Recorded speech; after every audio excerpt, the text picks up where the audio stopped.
Welcome along to episode 821 of the Milk Bar. Jason Forrest here with you as ever. Coming up on the show this week, we'll be having a natter with Scarlett Douglas as we talk about what people are looking for in their homes when they come to move. Tank Damala let us know about the film Karma. He is one of the stars. Sam Butters joins us to let us know about Everybody Wants to Be Ronaldo, which is on at the Birmingham Rep this week. We'll be hearing from Purple Zeppelin about their gig coming up at the Stafford Gatehouse. The Shoddy Detectives let us know, well, Mitch Donaldson from the Shoddy Theatre Company tells us about the Shoddy Detective, which is at the Lichfield Garrick, and Rhys Lanahan that lets us know about Pig Heart Boy at the Grand Theatre in Wolverhampton. That's all on the way on the show this week. Welcome to the Milk Bar. Welcome to the Milk Bar. Welcome to the Milk Bar. Welcome to the Milk Bar. Welcome to the Milk Bar. Now, it seems that as a nation, we're starting to splash out on sustainability, spending 16k making our homes more energy efficient. As somebody who knows a thing or two about buying the right house is property expert and TV presenter Scarlett Douglas, who joins me now. Good afternoon. Hello, Jason. How's it going? All good here. I hope we find you well.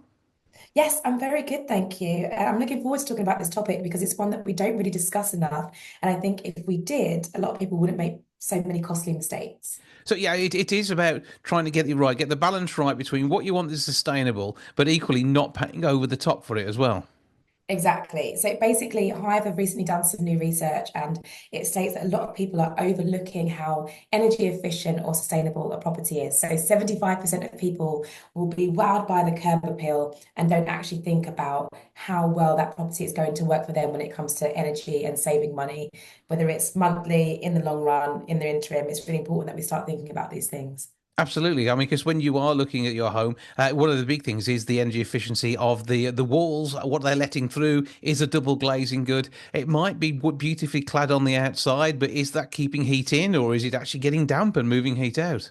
Exactly. And do you know what's really interesting is 35% of people don't actually even ask to see the EPC report. And I think it's so important to ask that. That's like top of my list of one of the things to do because this is going to tell you a lot about the property. Like you said, where is the heat escaping from? Is there a lot of heat escaping? Am I going to have to be spending a lot of money to put certain things right? So many people have bought somewhere and then afterwards regretted buying somewhere because they're spending nearly £17,000 having to fix certain situations and issues that they hadn't thought about or considered when they first went to view the property. Yeah, because I mean, you need a good quality boiler. Are you thinking about whether that's actually able to run on some of the more energy efficient methods? Is it a combi boiler? Do you even take a look in the loft to see what's going on up there? Absolutely look in the loft. Get that ladder, get up there, be safe, of course. Or you could also just ask your estate agent what insulation is there in the loft.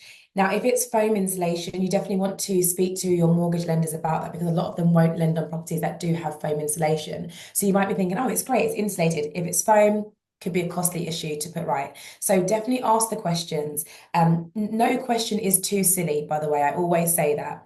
Yes, okay, estate agents should impart information, but not all of them do. 91% of people believe that they actually would be given that info forward, but we are buying the properties for ourselves. You're buying it for you. So you need to make sure you ask all the right questions and do as much research as you can to make sure that you are safeguarding your future property. And where do we stand on cavity wall insulation these days? Because that's been in and out of vogue for a while, hasn't it? It has been. And again, I think these are things that we need to really look into because there are lots of different ones. Some are great, some aren't so great. But once you start kind of digging deep and finding out what's working, what governments will and won't allow, you'll work out what's best for you. Also, properties are all different. They're made from different materials. There are certain cavity wall insulations that will work for some that might not work for others. So again, as much information that you can find out yourself is great. There are places that you can go, hivehome.com. They've got lots of information on there about certain products that they have that they can offer forward. And I think once you are more informed, you can make better decisions moving forward. Yeah, and when we are looking at these homes, I mean, people are looking for a driveway to start off with at 48%. Yes. That's the most important one. And I'm surprised that at number 35 on this, the other side of the charts, is a thatched roof. I mean, that's the last thing I think I'd want on a house is a thatched roof. I mean, it wouldn't be in keeping with the outlook of my home anyway. But even so, that just says to me, 10 years' time, I'm buying a new roof. Well, yeah, exactly. But you know, the figure that I love the most of all of the stats is 33% of people are looking for a walk-in wardrobe. Now, don't get me wrong, I have a lot of clothes and I'd love to have a walk-in wardrobe, but that means I'm overlooking other issues in that property that are maybe more important. Even people that are looking at open plan spaces, 35% of people want that open plan living between the kitchen and the dining room, which aesthetically is beautiful. It's great if you're a very social person and you're hosting people, but also that's going to cost quite a lot to heat that space. And whilst you're looking at it and thinking, wow, I love this island or the peninsula, and I love how open plan it is, you then might be missing out on the fact that all the appliances that are coming with the sale of this property aren't A-rated appliances. They're not energy efficient. That's going to be an extra cost to replace the washing machine or the oven. So definitely start looking beyond the beauty of a place and start knuckling down and asking the right questions. Yeah, and things like having there's the solar panels on the roof. I mean, more houses are going to be bought with existing solar panels. You do not take them with you, but you need to know things like, are they on a lease? Are they actually owned as part of the property? All these things should be in the reports you're getting via your estate agent. Yes, they should be, but if they're not, ask away. Definitely ask the question because, like you said, some solar panels, people don't realize this, could have been bought outright. So that's it, they're there, or they're on a lease. You need to start finding these sort of things out. You need to start asking the right questions. You need to start working out exactly how well the solar panels are doing for the property, budgeting well, monitoring certain things. There are lots of schemes out there now that are going to help you with costs of these products. I've actually have a potential for you to get a solar panel from them. And depending on how much you want to spend, we're looking at anywhere from like 5 grand upwards, you've got to get the battery as well. But then they have certain deals when it comes to the tariffs. And there are so many things that are going to make it worthwhile. Even with boilers, the governments have schemes at the moment when it comes to either boiler or heat pumps where you can be getting a grant of around £7,500. So there's a lot of money that is going to be spent out. But also, there's quite a bit of money that you can get back that's going to make it a little bit more cost effective. Yeah, and it is when you are buying a home, those things to sort of have in your head before you sign on the dotted line. Find out what's actually in the lease or freehold. What limitations might there be for you putting in something like a heat exchange pump, and then make sure that you can get the most out of it. Also, look at what's there. Find out about the way in which something like underfloor heating may be piped to make sure that you can control each room individually. You want to have a high thermostat in every room so it does what it does, and you make sure that you have a system that's there or know what it's going to cost you when you do move in. Exactly, because you're saying all that, Jason. I'm sure a lot of listeners are thinking, oh my God, that's so much to think about. That's going to cost so much money. But we have to think about future-proofing our homes. If we are going to be spending a lot of time in these places, we're going to be spending many years there. Of course, we want it to be aesthetically pleasing. We want it to be beautiful. We want it to have that wow factor. But there are other certain situations and issues that we need to also consider and think about. 70% of people have said that they would spend a lot more on a place that already has these appliances and home tech products in store and in place because they know it's going to save them money in the long run. So let's really start thinking about it. Let's start working out our list of priorities and let's start budgeting for how we can improve our future energy efficient homes. Absolutely, but you also want to be looking out for brands in these things that you know and you can trust and that are upgradable too. Some Yes. products develop and evolve. Others, I've been to some of the home shows and they were selling home entertainment and heating systems and everything that links up. But you're looking at this thinking, hang on, they may be amazing now, but in 5 years' time, there's no way for me to update this. There's nothing sitting behind it. There's no app there that is controllable and is going to be usable on my latest smartphone. So you need Yeah. to think about that. And that's where a name like Hive can make the difference. Exactly. They are at the forefront of innovation. They know what they're doing. They have great sister companies. They partner up with British Gas. So there are a lot of things there that show you they know what they're doing. They have been in this game for years. They are trustworthy. Definitely speak to them. Definitely find out. Go on their website, hivehome.com if you want to find out more information. But without a doubt, you want to go with a company that is trusted, that you know you're going to be safe with. And Hive is exactly that. Absolutely. And we're looking back at this list, which you can get the full list on their website as well. But I mean, I like the fact that pantries are quite important to people, having reclaimed wooden floors, period features, pretty radiators. I mean, yeah, I'll go underfloor heating. That's where I'm at on that. But Right. it is these important things. A Victorian radiator can set off a home, but you need to know how much it's going to cost to heat that big cast iron beast.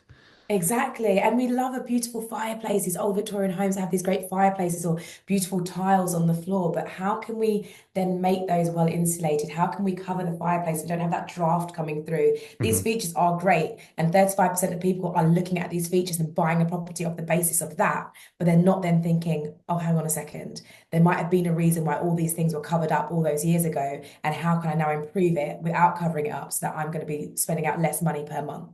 Absolutely, yeah. And then maybe keep the fireplace downstairs, take out the chimney and the flue because you're not using it, unless, of course, you've got a wood burning stove.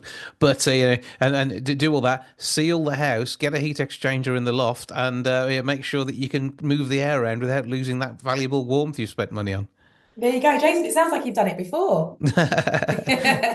It is something to think about, though, isn't it? You do need to look at all of these things. Definitely, definitely. And it may sound daunting, but if you head to their website, there's so much information there and just take it bit by bit, piece by piece, and it will make a lot of sense. Absolutely. And can we see you working on anybody's homes and getting the right place in the near future? Yes, you can. So I'll be at the Ideal Home Show with my brother on the 21st of March, talking about obviously sustainability, property renovations. But also, we have our brand new series of Worst House on the Street. Series 3 comes out on the 2nd of April. We have another series, Can't Sell, Must Sell, that comes out in July. We've got Bake Off as well in March. Basically, Jason, you're going to be seeing a lot of me this year. So hopefully you like this space. No complaint at all. It's an amazing face, some brilliant advice, and of course, we're going to find out how well you can cook too. So this is going to see whether you've got. Exactly. Is that oil-powered garger in your kitchen going to make a difference to that sort of thing, or are you headed off with the Neff hide and slide they have in the tent? Who knows? Hey, who knows, eh? You'll have to wait and see. That's the way we like it. Scarlett Douglas, lovely to have a chat with you. Thank you for joining us, and happy hunting around homes and helping people get their dream home ready for them to live in and chill out in. Thank you so much, Jason. Take care.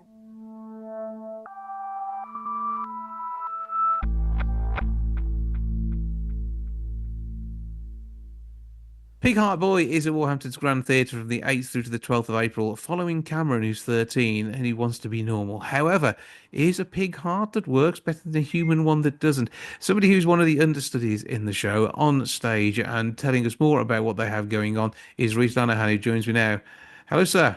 Hello, hello, Jason. How are we? I'm good. I hope we find you well. Yeah, yeah, I'm perfectly fine. Just enjoying the beginning of this tour. I'm looking What? forward to Wolverhampton as well. It's going to be good. I mean, you're an actor, director, producer, drama facilitator, video production facilitator, public speaker, and DJ. And so there are many strings to your bow. And you find yourself as an on-stage understudy here. So tell us a bit about your part in the show to start off with. So, as an understudy, I'm given a short track, so I'll be in the show every single day. However, as an understudy, my role is basically to cover any of the males. So, at any point, if they fall sick or they have an injury, I would have to jump in straight away. So, I've had to learn every single male character in the show so far, So, and I've actually gone on until three. so you've done about half the show in some way or form. Yeah, literally, I've already gone on as every character so far. So I've already completed the hardest part of my job, I'd say. Well, I mean that in itself, I mean, it's testament to the work that understudies do, and it's a vitally important part of theatre. Yeah, whether it be planned holidays or unexpected injuries, you Yeah, never know what you're going to get next. But I mean, this exactly. story itself, though, this is a challenging one too, isn't it? Because this is going to make a few people think. Yeah, there's a lot of topics that we cover in the show. And especially as we mentioned, Cameron Kelsey being 13 years of age, there's a lot of adult topics that a young man has to sort of grapple and go through at such a young age. And I think one of the main things that we like to showcase in this is the idea of hope and the idea of faith. As a young man going through heart going through a heart disease at such a young age and then having to sort of be in control of your own life and be in control of your own destiny as to whether you want this heart transplant. I think it's a major thing that people don't necessarily talk about. I think especially being considered a minor where your parent would have to be the one to primarily make the decision for you. I think it's nice to see in this particular story that we see the young man take complete ownership and Mhm. complete control over his own situation and his own destiny. So topics that we touch on, like love, betrayal, things like that. Yeah, because you'd hope any parent would get their child's opinion and then be the legal rubber stamp to that, as it were, rather Exactly. than make a decision solely for them without their input. But in Exactly. some families, that might be the sort of thing that might get enforced on somebody. Good news here that we can have a kind of example of how things should be.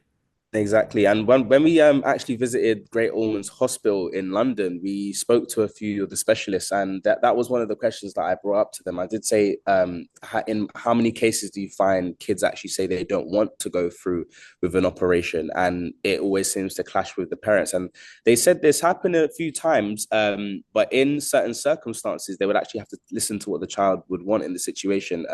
But it becomes a big ethical and moral conversation as to whether the child should be able to make that decision for themselves. Because it is their body after all, and whilst they may not be 18 and legally responsible for it yet, it is still the consequences of where they may go. And of course, we're not just talking about transplants here; we're talking about many areas of people's identity that could be called into question, and obviously their voice should be heard. So. Exactly. Here we're talking, Pig Heart Boy. That tells us that there may be some level of interaction with his peers that might not be as friendly as you would think. Yeah, there's a few names that he's called throughout the show. You're going to see a lot of changes with Cameron as well after he undergoes the surgery. But yeah, it's going to be really, really fun bringing this to Wolverhampton to bring to the young audiences. I think that this is something which is going to be open to all ages as well. Yeah, Predominantly, it's part of Mallory Blackman OBE's work and working with very much Children's Theatre Partnership and the like. This is saying it's a kids show, but it's certainly a family show and one that yeah. is accessible, which is the important thing. 100%. I even brought my a lot of my family to come watch the show, and it was ranging from different ages. And I think having this accessible to families and not just kids, I think it's nice because I think as a family you get to build a sort of understanding. And I think especially touching on certain family topics as well of love and faith and togetherness, I feel like it's really nice to especially portray a black family on stage as well. That's something that hasn't really been explored a lot, and we've got a lot of different characters in this, and a lot of black successful characters in this as well, from their dad being a high quality engineer to the Professor Bryce being a doctor that traveled the world. Like, we've made a lot of decisions that I feel like a lot of ethnic minority groups as well be able to resonate with as well. And I think it's nice as well to bring this on tour around the UK because we get to show kids other walks of life. And I think it's nice that they get to step into this world. Another thing is we also take them back to the 90s. That was another thing that a lot of kids might not necessarily know about, the music that was brought about these times, the dances, just the influence. And I think it's nice to sort of educate them on what was happening around that era as well. Yeah, and whilst quite enlightened, not as enlightened as we would like them to have been as well, which I think Yeah, is part of the problem. I lived through it, so I know. I saw some, yeah, you see and hear things which just don't add up to your own set of values. An amazing show, and again, this is going to sort of hopefully, bring home to audiences some real heart-rending moments. And you're giving us a spoiler that that Cameron gets the heart. It wouldn't be much of a story if he didn't, but it is good to know that this is out there, and whether it's school groups that are coming or whether it's family groups, we've got a good opportunity to get people along. And with 10:30 performances on the Wednesday, 2:30 as well. We've got matinees, so Wednesday, Thursday, and I've got those. And Saturday you've got another matinee performance. It's again accessible times for whatever group happens to be coming to see the show. yeah, 100%. And I think some of the most funnest audience we've ever had has definitely been schools, because we have a lot of interaction with audiences as well, which I think is really, really important. There's times where you might have kids that have never experienced theatre in their entire life, and I think bringing professional standard theatre to them, local to them as well, I think is really important, because we never know what we can do. We can always inspire and ignite the spark and the flame into kids, and I think that's what it's all about. Well, it's an hour and 50 minutes, so there is a 20-minute interval. 7 p.m. evening shows at 10:30 and 2:30 on the Wednesday and the Thursday. And then check out the full range of shows, including that Saturday matinee at grandtheatre.co.uk. Recommended for 9 plus. Thought-provoking and something that they will be able to approach and understand. And they may even be aware of the BAFTA award-winning TV series. And this, I think, is another great way of introducing people to theatre with something that may be familiar, but seeing a story told in a very different way. Definitely, 100%. I would definitely agree with that. Get yourself along there. Once again, grandtheatre.co.uk to grab your tickets and check the details out. 01902 429212 is the box office number. And can we find the tour on the socials as well so we can get more of a flavour before it arrives? 100%. We are all on social media. We've officially got a Pig Heart Boy Instagram now, so you can definitely find us on there. And yeah, we'll have fun. Well, no doubt we'll see you all over the socials as well. Reese Lanahan, we are looking for there. Thank you, sir, for joining us. Have a brilliant time. Break a leg on the road, and we'll have a wonderful show in Wolverhampton this April. Cheers. Thank you.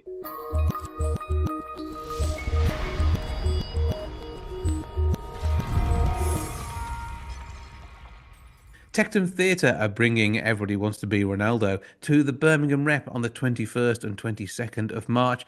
Proud Brummie Sam Butters is part of the gang. How you doing, sir? I'm very well, thank you. I am a proud Brummie. Well, I can tell by the daft accent, but there you go. I'm from Wolverhampton, so there you go.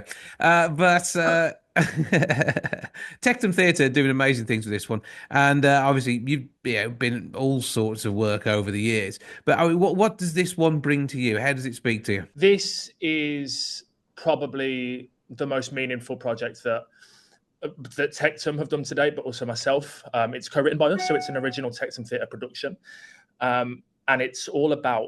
For me, it really accesses that inner childlike quality, trying to bring adults back who are pushing careers and work and so hectic about life and bringing them back to the things that really matter, and having a bit of fun. It's music, it's football, it's everything that we could possibly love. Yeah, it's what we all like. So that's good. And yeah, it's been supported by the Art Council, Backstage Trust, Birmingham Rep, Emerson and Ward. There's lots of people behind this backing it because it's a homegrown piece, isn't it? It is. It's unapologetically Brummie, actually. We've been proudly supported by Arts Council, Backstage, and Sir Barry Jackson as well. And I think the reason why is because we are trying to be as bold as possible with the theatre that we make. And alongside that, though, you've got some grime hip hop beats. There's it's a three-handed play, themes of identity, parenting, and someone who's aspiring to be a footballer. So there's all sorts of different angles in there. And let's face it, aspiring to be a footballer was what all kids wanted to do before X Factor started, wasn't it? It's the dream. I mean, that would have been me if it wasn't for my bum knee.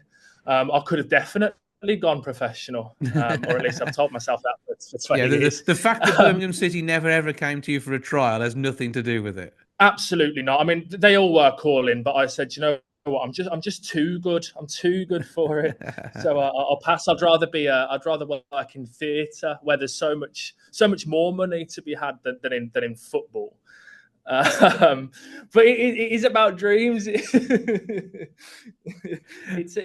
about those little kids' dreams that we all do have, and it is a lot of boys and a lot of girls now are saying my dream is to be a professional footballer, which is beautiful. Well, Curtis is on the claret and blue side of the fence, wanting to be a part of the Villa Academy, and this is it's an interesting one because being so close to home and just down the road from the Holt End, there's plenty to talk about, and it really inspire the kids in the city and give them a few thoughts about where their future might lie as well. Yeah, well, that's the hope. I mean, the main sort of theme and the question that we do ask in the play is, what happens if that doesn't happen, if it doesn't come true, because there's a whole load of grief that comes with that, and it's about being okay with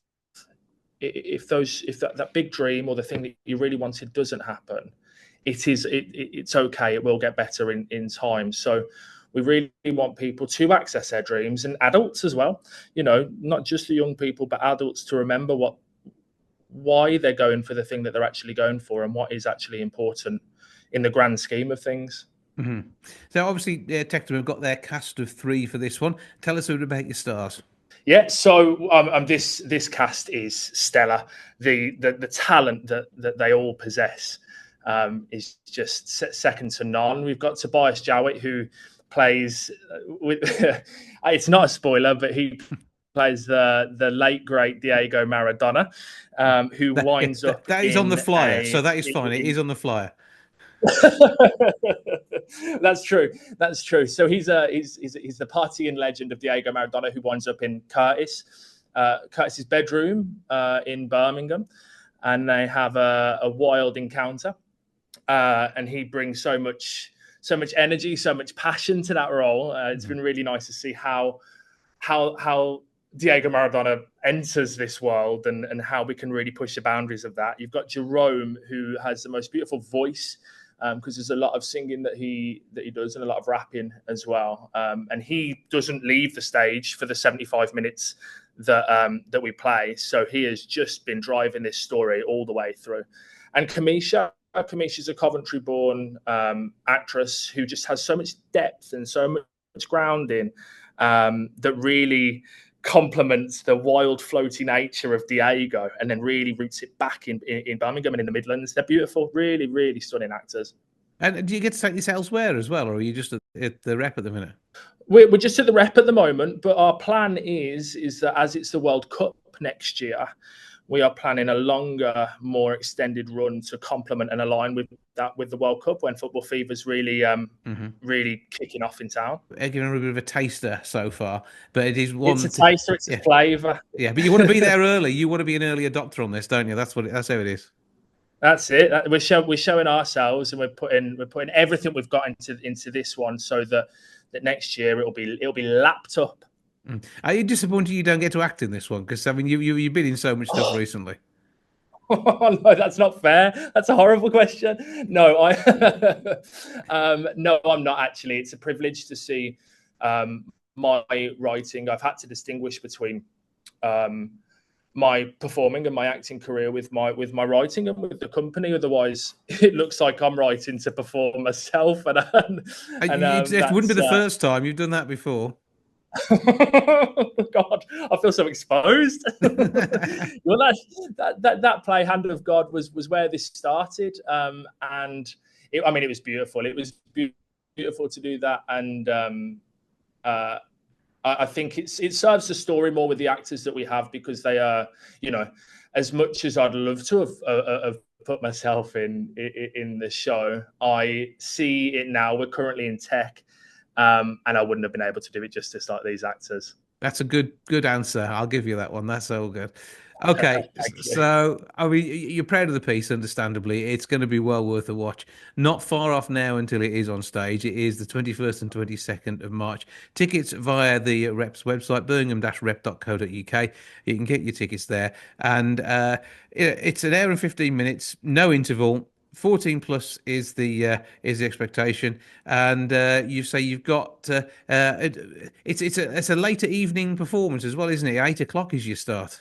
It's where the night starts, really. It's a Friday and a Saturday. Why can't you come to the show and then head off to Albert Schloss afterwards? So make your night out in Brum. Start with a bit of footy talk. The image of Diego Maradona turning up in a flat in Birmingham. And the rest of the night and the world is your oyster after that, I think, isn't it, really? It's exactly that, Jason. Where can we find out more about the theatre company and what Tectum have got going on in the future as well via your socials? Yeah, so we've got a really exciting couple of years lined up, actually. You can find out everything on our website, tectumtheatre.co.uk. We do a lot of talent development. Our main thing is early career artists and working class artists within Birmingham and beyond. And we've got a load of opportunities both on the talent development side and in production coming up over the next couple of years. So please, please, please stay tuned. It's going to be a big one. Absolutely. Tectum Theatre is that name you're looking for. Sam Butters will be at the heart of all of that. Even if he's not writing a show for himself, he'll make sure he's got some great people in them. Sam, thank you for joining us, and have a brilliant time. Break a leg with the show. Thank you so much, Jason. It's been a pleasure.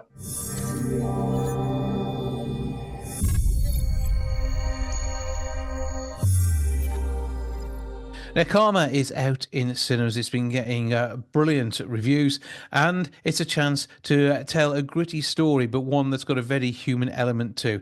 To tell us more about his part in the show, I'm joined now by Tank Damala. Good afternoon. Hello, good afternoon. So, first of all, Karma has been very well received. Give us a bit of the background to the story itself. Well, story is of a soldier who actually lose his wife and just try to find out how that all happened and what caused his my character's wife actually put that in put her in that situation. So that's all kind of a revenge and love story. But it's billed as explosive, sexy, and violent. So it's got something for every sort of action movie fan. But it's to say, it's also that human element too. Looking at trust, betrayal, vengeance, and this is something which it must be great fun as an actor to explore in a movie. Yeah, it was quite hard. The story was just between mainly between two or three characters. So it was quite hard to portray all kind of emotions within one film. There was revenge, and there was a bit of sadness, a lot of guilt and action, and of course everything you get to see in the film. It was a great experience. So where did you film it? We filmed in North London, Northwest, in a few locations around North London. This is a sort of a homecoming to start off with, but not one that is expected in with the sudden passing of your character's wife. Right. And how did you explore that side of things? And the sense of grief and loss must have been difficult to bring to the screen. Yeah, it was quite hard to connect because obviously, nothing similar has happened in my life. So I had to go through a bit of psychological treatment and thinking of a character. What if? And I like to just do the analysis of a character. What could have happened, and if this could happen to me, as if personally me, then it's kind of easier to really connect with the character's backstory and portray the character in the screen. And the direction by Vincent Lamu was essential as well to the way that the film has sort of gained its look, isn't it? Oh, yes, yes. Vincent Lama himself is a ex-soldier, so he understands the body language and then the dialogues and then the way that the army behaves and all these battles and fight and emotions of losing someone you really love. So it was great working with Vincent Lama. It was a great help from him as well during the shoot. And I think, again, it's important, the music in a film like this as well. And that's something that you probably experienced for the first time when you actually went to the cinema as part of the launch day to actually see it. Yes, yeah. Well, obviously, we hadn't really checked the music. We've seen the film in a few film festivals, but we hadn't really experienced the music of the film. It was great, hearing, listening all those extremely exciting musics, which actually added a bit of more emotions and drama to the scenes to the film. And tell us about your co-stars. My co-star Matt. Most of my scenes were with Matt, the other star of the film. It was great working with him. Although we did not go through a lot of workshop, but we get to see each other for some few days, few workshop, few reading, and it turned out to be quite nice, nice experience, nice workshop. Matt was a great talented actor. At the same time, we had Jemima. She was great, who played my character's wife. And yeah, it was great working with them. And there was Pooja, she was brilliant. And I didn't get to see a few other actors in the film, but yeah, I mostly worked with them. So it was a lovely experience. Because I mean, the process of filming something like this is a very rapid process, isn't it? Budget constraints on every screen, so a film like this, you want to make sure you're getting as much money on screen as you can, and that's things like the visual effects, the music, alongside the acting talent. So it is a short period of time to work in. Oh yeah, very very short, very short. Because of course everything was scheduled beforehand, everything was planned, so you could just do what you can do within the schedule. It's not like I want to do this take differently, this scene differently, but you do one or two or three take. Obviously, our director and the whole team was brilliant, so we actually managed to get everything done brilliantly.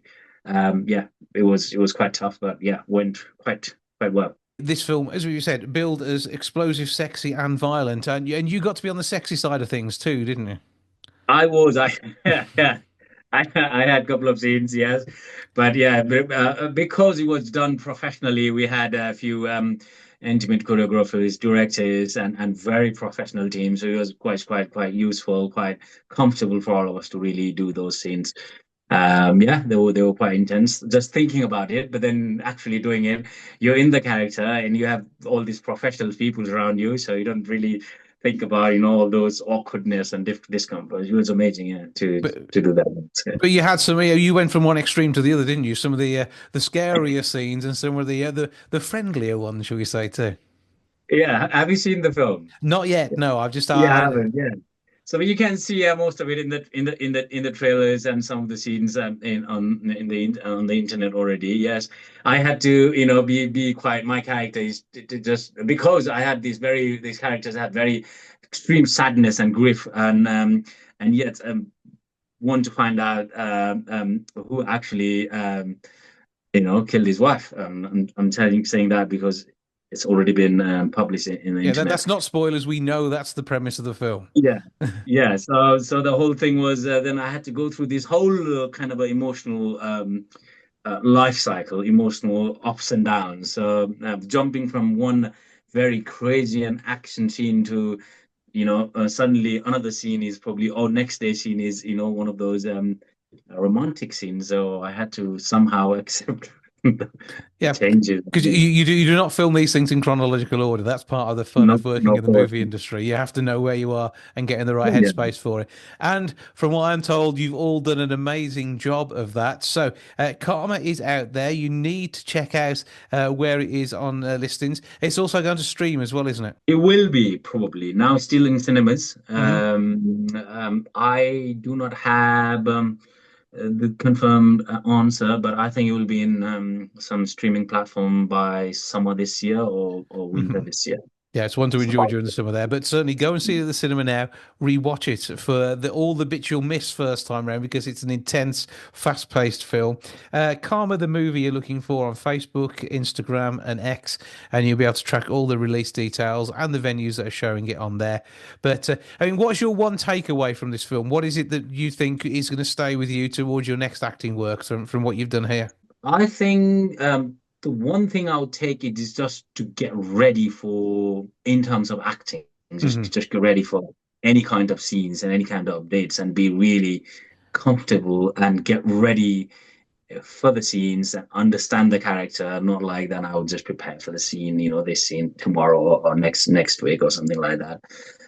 Yeah, I learned a lot, especially from the emotional side of the character. So I think it would be really useful for me to improvise or work on the next film. If I ever do anything. Yeah, and of course Simple. the prep work included the gym time as well, which is always important too. Uh, Oh yeah, gym time. absolutely. When you're Well, playing the sort of hero that you've got here, you need to make sure that you're in, uh, in in the right shape. yeah, I'm working on something exciting again that might need a lot of physical fitness and skills as well. So I think physical part is quite easy part unless there's something that you have to extremely kind of lose your weight and or put in your weight to times wherever you have times to a bit difficult, but just to get fit and to comfortable with those action scenes are quite fun. Same time you also manage to get fit as well. Absolutely, it's good for you. It works, and it's yeah, all goes towards the production process. So, where do we find you on the socials? You find me on Insta Tank the Mala. Facebook Tank the Mala. I don't use X as much, but you can just search Tank the Mala. I'll be there as well, but mainly in Facebook and Insta, Tank the Mala. Well, congratulations on this movie. We look forward to your ongoing work. For now, Tank Damala, thank you for joining us. Thank you, Jason. Very happy to talk to you, and hope to see you again. Hope to talk to you soon again for another project.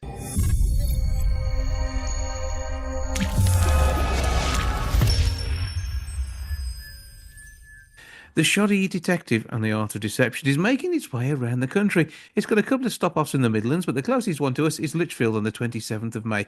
Creative Director Mitch Donaldson is here to tell me more of this intriguing world. How are you, sir?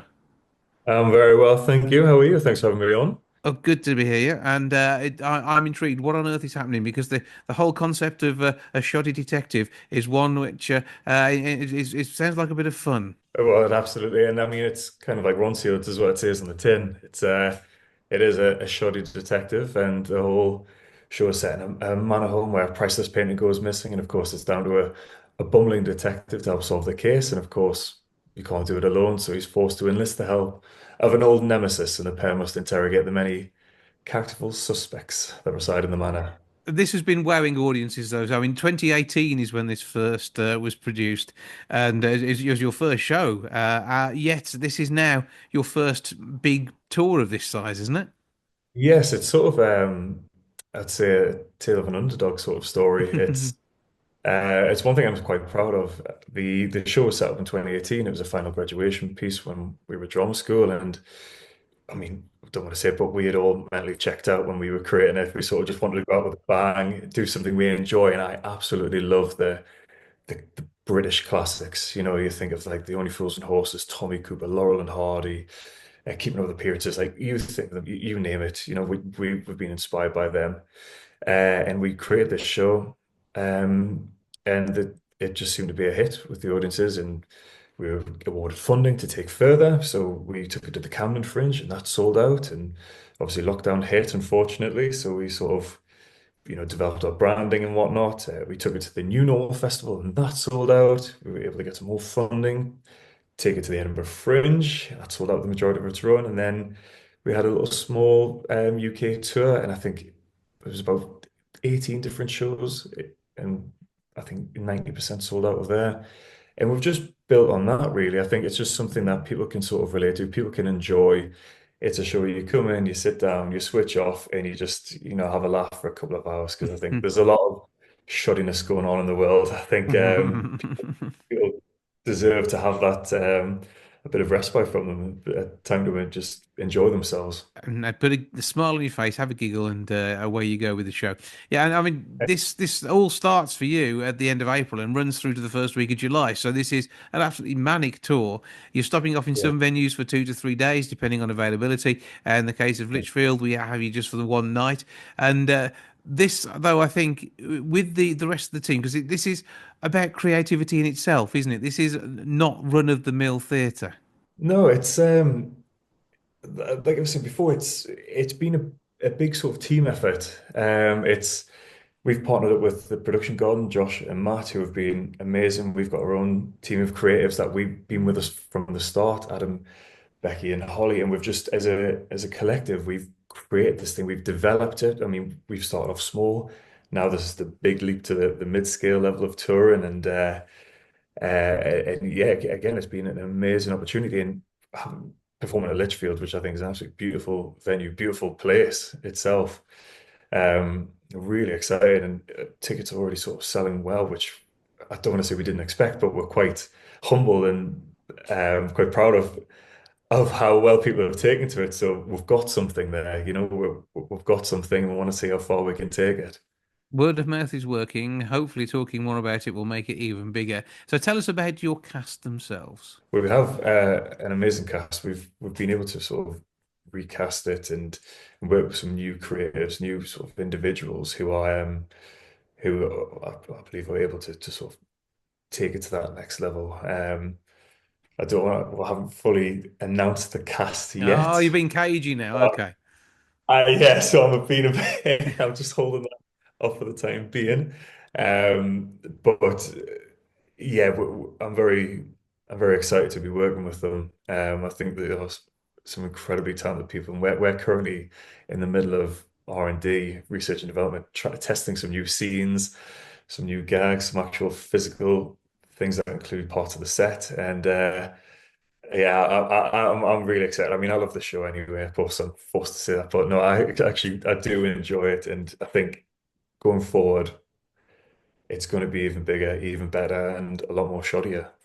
Well, will Shoddy Detective Stuart Piddock manage to uncover what's gone on with the missing painting? Will the conniving culprits, manage to evade capture, or will it be the crime of the century that gets solved? You can find out at the Lichfield Garrick, 27th of May, 01543 412121 is the box office number, or nip along to lichfieldgarrick.com. Grab your tickets that way. Mitch, it sounds like it's going to be absolutely phenomenal. Have a brilliant time with it. What are your socials before you go so people can see more of the Shoddy Detective? Yeah, well, our social media is all just Shoddy Theatre. I mean, follow the show itself, a Shoddy Detective.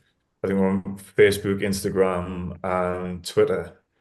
So if you ever want to drop us a follow and reach out, we'll look forward to having you. Okay, well, check it out, find out what's going on. It might be there are other venues on the tour which also work for you. It could well be you start following this round the country and going to see it after you've caught it for the first time, just so you can continue to be part of what is an absolutely amazing show by all accounts you've had so far. Admittedly, most of those come from Mitch, but yeah, generally it is going to be a great show, pretty sure of that. For now, Mitch Donaldson, creative director behind the World of Shoddy Theatre, thank you for joining us. Thank you so much for having me. Thank you. I appreciate that.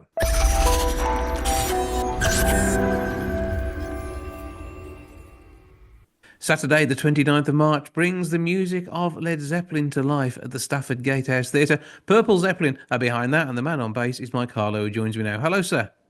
Hello, Jason. How are you? I'm good. I trust we're finding you well and absolutely loving the music, of course. Oh, brilliant. So, how did Purple Zeppelin come to be? Well, we've been around for a while. Started off really, I mean, we're all, at the end of the day, we're all fans of the music. That's how it came about, really. All playing in various bands and all done various things. And many years ago, I auditioned for a band called Purple, which was basically a Deep Purple tribute. Yeah. And as things evolved over time, we wanted to sort of work in some Zeppelin if we could, because we were big Zeppelin fans as well. So it sort of turned into Purple Zeppelin about 15 years ago. So we've been doing it since then. So we're getting a flavour of both Deep Purple and Led Zepp. Yes, exactly. Yeah. Yeah. So it's a live show, around 2.5 hours. And what we do is Deep Purple in the first set, then an interval, and then into Led Zeppelin for the second set.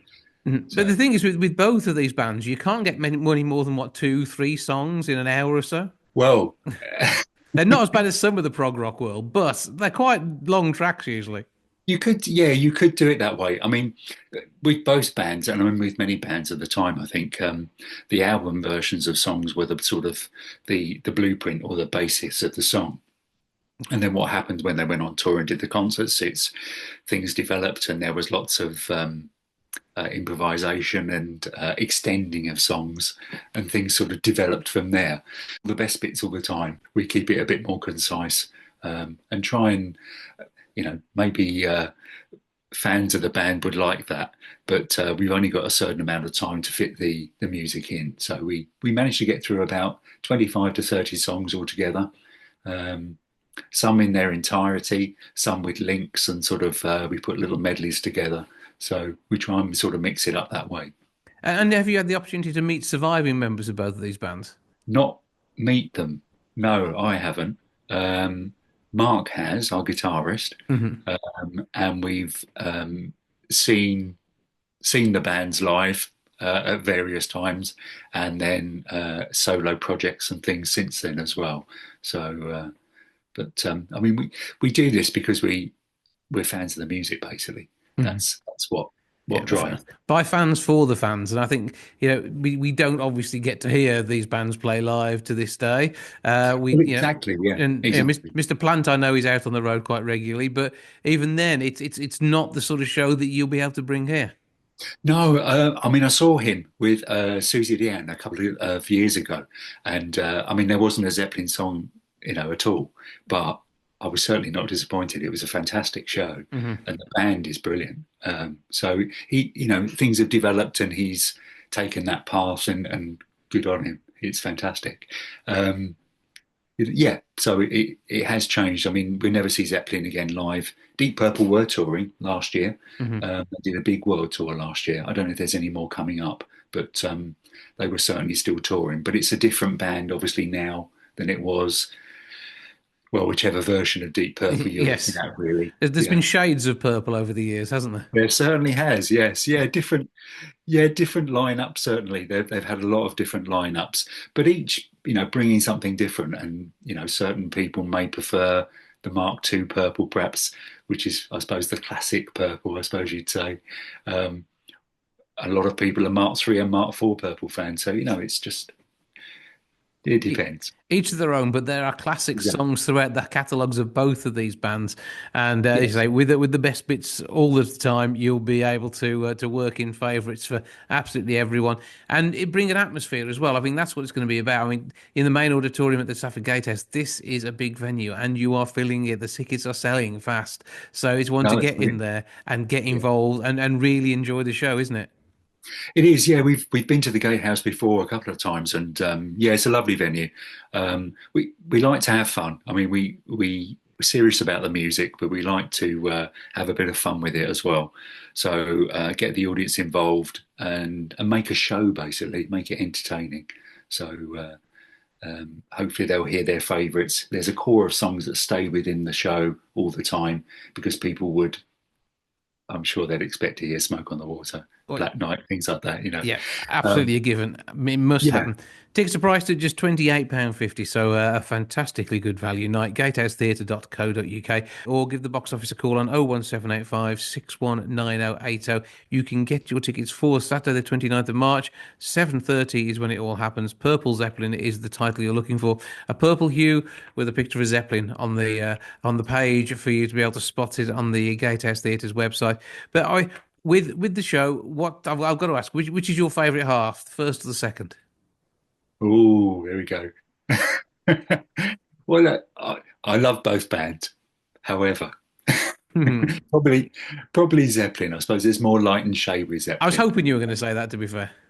And I was keeping it local. Was quite obsessed from a age with Zeppelin. But I mean, my sort of I had an older brother who introduced me to this music. So along with Purple and Zeppelin, there were Uriah Heep and Black Sabbath and people like that as well. So and all sorts of things. So, Deep Purple's much more sort of strap yourself in and off we go, isn't it? Whereas Zeppelin, there's a bit more light and shade, and an album from Zeppelin is certainly it's a roller coaster ride at times, but it's one that will have its mellow moments too. So exactly, yes, exactly. An interesting selection of songs. Okay, so we've decided you love Zeppelin more than Purple, whatever happens, even though you'll play bass wonderfully in both. To pick us your favourite Deep Purple song, then, based on that. So we'll mix it up a little. Oh wow, okay. I suppose my introduction was in rock. Always loved Fly to the Rat. I mean, you could pick any track from there, really, couldn't you? Child in Time, Fly to the Rat. I love playing. I think we've done it probably at every gig. Is Highway Star from Machine Head. So always love playing that. And I think that's one of the ones where people are always looking out. Can the guitarist play the guitar solo? That type of thing. So, and I think. The audience can see, well, yes, he can. So they can relax then and enjoy it. That's the way. We like a test for the guitarist. Exactly. And anyone who's on the lead, give them some grief. I mean, bass, you just get to be the mainstay and make the whole thing sound right, don't you? We'd be lost without you. But most of the time, you don't realise the magic you're creating. Yeah, it's we get that on, sort of fairly on in the show, and it's always great to play. I enjoy that one. Yep.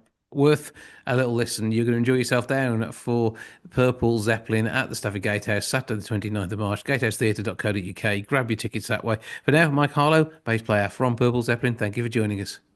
Thanks very much, Jason. Pleasure. Thanks for having me on.